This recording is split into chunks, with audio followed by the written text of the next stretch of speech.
What's up, guys? It's Chris again. Um, so I'm going to talk about the Elite XC Heat fights. Um, where do I start? As you all saw, unfortunately, Ken Shamrock. Well, it depends on if you like Kimbo or not, or what your opinion is of him. Unfortunately, Shamrock wasn't able to fight Kimbo because he sustained a cut within 24 hours of the fight and had to get stitches. So the doctors made him withdraw. So that led to Seth Petrozelli, the silverback, filling in for him. Be honest, I assume that I've seen Petrozelli. I saw him on The Ultimate Fighter, obviously. He had a couple fights in the UFC afterwards and didn't fare so well. And I believe one was against Matt Hamill. Hamill stopped him. Anyhow, I honestly just assumed Kimbo would run over Petrozelli the same way I was thinking he would run over Shamrock. He had the huge weight advantage. It's kind of last minute to be thrown into a fight of that magnitude for Petrozelli. But he definitely came through with flying colors, for him at least. Maybe not for Elite XC and Kimbo fans. But, Kimbo came charging out at him. Petrozelli caught him with a right on the button pretty much, right on the chin. Kimbo went down. Petrozelli threw a few strikes, maybe a couple were to the back of the head, but to be honest, I don't think it would have mattered. I think he had Kimbo down after that first punch, and pretty much the fight was over from there. It was pretty much academic at that point. So the question is, where does Kimbo go from here? Where does Petrozelli go from here? Petrozelli, I don't know. He fights 205 pound in that division. I don't know. Maybe coming back up to heavyweight. I don't know, to be honest. I have no opinion one way or the other. Good win for him, though. Definitely shook up the MMA. Not within the MMA world, but people that had a lot of strong opinions one way or the other about Kimbo. It kind of answered a lot of questions. Where do they go with Kimbo from here? I'd assume we just go back to the Ken Shamrock fight.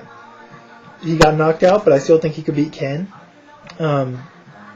So I'd say you reschedule that fight. Hopefully, for Elite XC's sake, Kimbo can come back and knock out Ken impressively in the first and gain back some of the momentum that he had beforehand. And hopefully he can gain back some of the credibility he had in the eyes of the people that had been rooting for him and looking up to him at this point. Hold on one sec. Alright, moving on. I guess I'll go in backwards since I started with the main event. Andre Arlovski versus Roy Nelson. Arlovski stopped him in the second. Roy looked pretty good early. Got Andre down, was on top, was trying to work the ground game. He wasn't really effective. He was getting good positions, but he wasn't being able to do much with them. Where Arlovski was able to defend him well, he was never really in danger. The ref stood him up and went on the feet. It was a mismatch pretty much, although Arlovski did get caught with one punch cleanly. But Arlovski mixed in a lot of leg kicks like I thought he should, and it worked to his advantage. The stoppage, which was in the second round, he kind of threw Nelson off balance with the leg kicks and then just caught him with the hands and dropped him. I know Nelson thought the stoppage was early, but I don't. He was on his back. The way he landed, you can't blame the ref for thinking he was out. And I think Arlovski probably would have ended up finishing him, if not that round, the next anyway. So, Arlovski from here on, people are talking about possibly a Fedor fight in January on the Affliction card. If that card's still held in January, I know Affliction said they might move it now because UFC had scheduled a date for the same day that was. But Arlovski Fedor, if that's the next fight, looking forward to it. I think Fedor wins. I think Arlovski's got more holes in his game than Fedor does, but it's just my opinion. Next fight was Jake Shields, Paul Daly. Shields wins with the armbar late in the second. Shields dominated on the ground for the most part.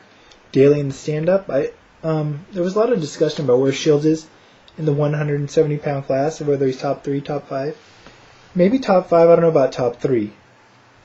His stand-up was very unimpressive. He won, but his stand-up, I don't think he could beat a fighter. I don't think he could beat George St. Pierre, and I don't think he could beat a Thiago Alves.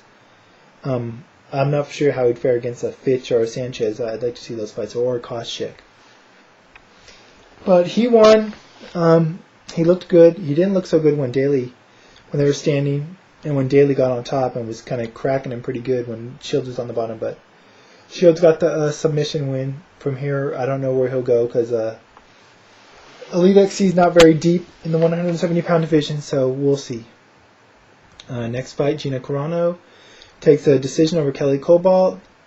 I'd never seen Cobalt fight, so I just thought Carano would win a stoppage. She ended up taking a decision.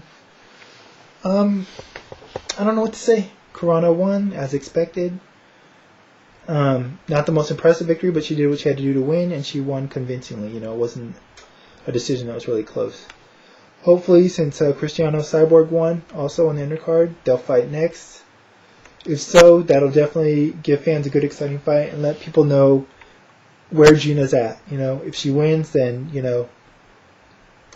she obviously is what they are marketing her out to be, a top-level female fighter. Although she may have already been on the road to proving that. And if she loses, maybe she just needs to be a little more focused on just fighting. But who knows if that fight's going to be made or not, but I hope it does. And last, Benji Radek versus Ninja Hua. Radek stops him in the second round, TKOs him, or KOs him. Ninja was out cold. But very exciting fight while it lasted. Radek hurt Ninja early with punches. I thought he was going to stop him. Even though I predicted Ninja to win, I thought Radek was going to stop him after he clipped him with the first couple punches. Ninja was almost out on his feet. He was all over the place. He was like a drunk guy out there, he looked like. But he managed to make it to the second. There was an interesting part in the first, though, where Ninja clipped Radek, and they both went down. It almost looked like a double knockout, but Radek got up and got his back opposition on him. But Radek was gassed in the second. Not surprised he threw so many power shots in the first, but unfortunately Ninja slipped. Radek got on top, dropped 2 bombs on him pretty much, and had him out cold. So who knows? Probably Radek will move on to the winner of the Lawler-Villasenor rematch next month, which I expect Lawler to win again, although I like Villasenor. So that's pretty much it. Like I said, it was a pretty good night of fights. Definitely had an unexpected, beginning with Kimbo fighting Petrozelli announcement, and a more unexpected ending with Petrozelli stopping him so quickly. So hope you guys liked the fights. I thought it was a good night of fights, and hopefully we'll get to see more of this stuff in the future.